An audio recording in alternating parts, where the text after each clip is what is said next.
I always found Baba Yaga as a concept a rather disturbing idea. That witch from Russian folklore that would snatch bad kids away, never to be seen again. Or a figure that would punish those that had wronged it. I always found those stories stupid.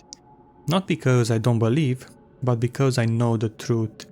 There is something in the Russian forests, a cruel, inhuman being that is nothing like the way people paint it in the stories. I have seen Baba Yaga, and I know what it is. I can still remember that freezing Russian winter when me and Elias saw that infamous witch of the woods for the first and the last time in our lives.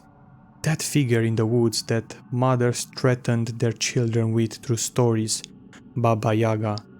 It was a cold morning when snow had freshly fallen and the evergreen forest surrounding my small neighborhood was sprinkled in frosted dust like powdered sugar, a cold frost that would last for weeks. Elias had been my friend since before I could remember, and that particular day he had decided that he was going to drag me out of my house and we were going to play together in the woods, insisting that we go to the clearing, a spot where we used to play together. A field of white that was left as a bold spot in the vast forest of pines, a perfectly safe place for children to play. Before I continue, I want to stress that Elias was, by all means, not a good kid. He was the kind of kid that would kick rocks at someone's car, throw things into the road, the kind of kid who was known as a troublemaker. And, while I never really knew why he acted the way he did, I like to admit that maybe he did better when I was there to talk some sense into him. But then, we went to the woods in the morning. It was so bitterly cold, and the chill that flooded through me felt as if it could chew through my bones, and as I wandered through the forest, I felt as if my very bones would freeze over. That was when we saw it, just as we reached the center of the clearing. In order to describe what we saw, I have to express that the thing was truly inhuman. Its tall, emaciated body stretched to almost half the height of the tree that surrounded it, and its back bent awkwardly into a curve, with a thin rag covering it. That was so thin that you could see the individual knobs of the thing's spine.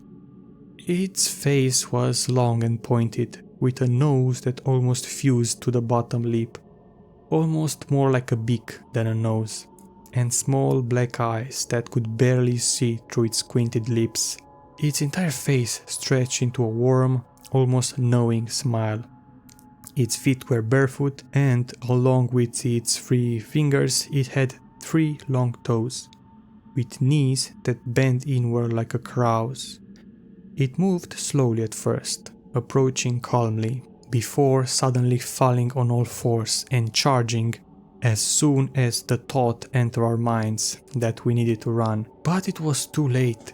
The creature moved at unnatural speeds, the flaps of skin on its arms and legs flopping wildly as the creature charged towards us. The thing is, this bird woman immediately grabbed at Elias, their fingers clawing deep into his neck and spraying blood as the thing lifted him over its distending jaw, and with a sickening crunch, Elias was gone. Then it turned to me. I was frozen solid as the creature moved closer, its beak-like nose inches away from my own. I was petrified. I couldn't move. I could barely breathe as the thing lifted its arm up, and then, to my surprise, patted me on the head gently. Confusion and fear flooded through my brain as the creature stared at me, its mouth and throat moving unnaturally, and a voice belted out, deep and gravely like a crow's. "Good child," it said before it sprinted back into the tree line. It was Elias's father who found me, still shaking in the woods. The panic in his eyes when he saw me covered in blood still chills me. I remember how he shook me, trying to get through my shock, as he begged me to tell him where Elias had gone, but all I could say over and over was one name, Baba Yaga.